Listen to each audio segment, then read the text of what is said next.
Tonight, we're heading to Albuquerque, New Mexico. In February 2009, a woman walking her dog across a dusty stretch of the city's West Mesa found a bone.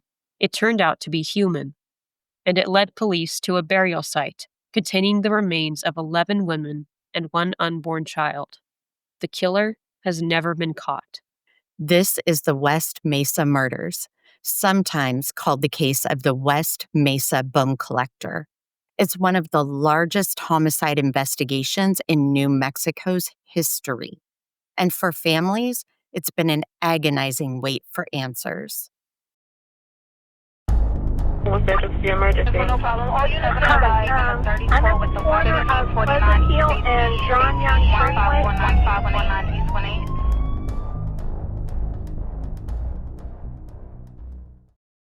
Welcome back to Crime Solvers Central. I'm Jayce. And I'm Charlie. Let's get into it, Jayce. So set the scene for us, Charlie. What exactly was discovered in February 2009? A resident named Christine Ross was walking her dog when she spotted what looked like a femur. She texted a photo to a nurse relative, called it in, and that single bone led to a massive excavation on Albuquerque's West Mesa. Investigators ultimately uncovered the remains of 11 women and a fetus. The burial ground sat near a developing area on the city's western edge. As development reshaped the land, retaining ponds, erosion, bones eventually surfaced and were found. The known victims disappeared between 2003 and 2004, ages roughly 15 to 32. Most had connections to drugs and the sex trade. One victim was 4 months pregnant. We want to name and humanize the 11 women whose remains were found. These were real women with hopes and dreams and families that loved them. Monica Diana Candelaria, 22. Victoria Ann Chavez, 26. Syllannia Edwards, 15. Doreen Marquez, 24. Veronica Romero, 28. Jamie Caterina Barella, 15. Evelyn Maria Salazar, 27. Virginia Cloven, 24. Julie Cindy Nieto, 24. Cinnamon Elks, 32. Michelle Gina Valdez, 22. Michelle was pregnant. Her unborn child's remains were also recovered. One detail that stands out, Syllannia Edwards was only 15 and the only victim from out of state. She was a runaway from Oklahoma. We'll keep mentioning these victims as we go. The story is as much about them as it is their killer. Authorities formed a dedicated task force. Over the years, the city of Albuquerque, the FBI, and families have offered a reward. Today, it's up to $100,000 for information leading to an arrest and successful prosecution. The investigation remains active. If you have any information about this case, we'll let you know at the end who you can contact and how you can help. In this episode, we're digging into the West Mesa Murders, a string of killings nobody knew it even happened until a woman walking her dog came across a femur bone sticking out of the ground in Albuquerque's West Mesa in 2009. Her call to police led to the gruesome discovery of the remains of 11 women and one unborn child. Their bodies were in shallow graves scattered across a 100-acre plot of land being prepared for development.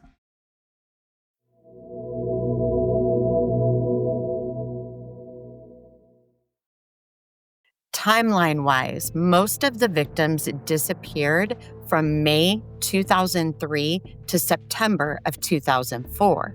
Satellite imagery later showed disturbed soil and tire tracks in the burial zone during those years.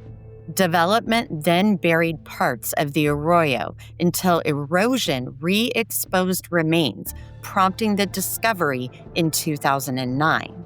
The site sits near 118th Street Southwest in Albuquerque. It is now commemorated by a memorial park, a place for remembrance. Before the discovery, Detective Ida Lopez was already tracking a cluster of missing women tied to drugs and sex. 10 on her list were later found at West Mesa. Several others with similar backgrounds remain missing. raising concerns of additional victims beyond the 11 confirmed. Albuquerque police also released photographs in 2010 of unidentified women they hoped to identify. Some were later confirmed alive, but police believe they could hold information. Law enforcement has never named an official suspect, but over the years, several men have drawn investigative attention. We'll cover a couple that you'll often see referenced in reporting. Again, no charges in connection to the West Mesa murders. Lorenzo Montoya lived less than 3 miles from the burial site and had a history of violence against Sept. In December 2006, he strangled a 19-year-old Sept at his trailer and was shot by her boyfriend. Some observers note the apparent pause in known West Mesa activity after his death. Joseph Blea, dubbed the mid-school for separate crimes in the 1980s, later suspected by police of killing a Sept. Investigators have noted circumstantial links. For example, a tree nursery tag traced to a nursery he frequented. He was convicted in 2015 for unrelated offenses, not for the West Mesa murders. Again, no charges tie him to these killings. Police have also investigated and cleared other leads. Like Ron Irwin, a photographer with tens of thousands of images seized. He was cleared. Some notorious names have been floated publicly over the years, but evidence hasn't tied them to West Mesa. As always, we stick to what's documented by police or reliable reporting, and we note the difference between rumor and evidence. Okay, theories. None of this is definitive. We're exploring possibilities discussed by investigators, journalists, and criminologists. Listeners, please keep in mind how many gaps still remain. A single offender, familiar with Albuquerque's sex work scene, someone able to approach victims without raising alarm, remains the most commonly discussed hypothesis. This aligns with the victimology and the concentrated burial site. The potential proximity of some persons of interest to the site fuels this theory, though proof is lacking. Offender profiling would look for someone with logistical control, vehicle, privacy, local knowledge, and comfort moving bodies, and the ability to return repeatedly to the same disposal area without being detected. Some suggest multiple perpetrators, perhaps overlapping predators operating in the same high-risk environment. It could explain the cluster within a short time frame. Different offenders could have used the same remote area once they knew it was safe. Though this is harder to test without DNA or distinctive signatures. Another line of thought considers intersections with networks that move through the Southwest event circuits, like fairs and travel corridors. This could explain why one victim, Syllannia Edwards, was from out of state. Still, public evidence is thin, and trafficking references have to be treated carefully to avoid overreach. Bottom line, there's no public smoking gun. Absent an eyewitness, a confession, or a forensic break, the case hinges on tips, testing backlogs, and future advances. It has been 13 years since the West Mesa murder case was uncovered. A single bone found on the West Mesa. When the digging was done, the remains of 11 women were found. After years of investigating, still no arrests have been made in the case, and now investigators are saying there are more suspects than they originally thought. Here's News 13's Stephanie Chavez. This person may have been charming or friendly in order to build trust or a relationship of some kind with the women first. Investigator Liz Thompson is describing the suspect in the West Mesa murders.